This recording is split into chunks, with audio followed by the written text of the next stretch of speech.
Hi, it's Barb with Barbie and Designs here to do a patriotic decor piece.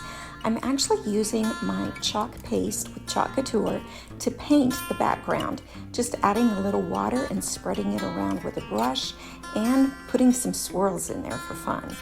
Next, I'm going to use my reusable adhesive back transfer with this star and my white chalk paste, and I'm just going to scrape that across and pull that up, and it makes for a great star. Now I'm using my words in red.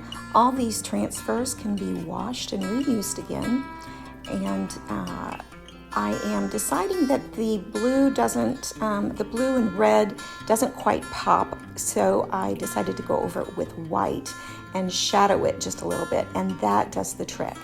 Then I'm putting some stars and dots at the bottom and at the top, and again deciding that red looked great, but the white didn't show up so great, so I went right back on top with gold over the white, and I think it looks great.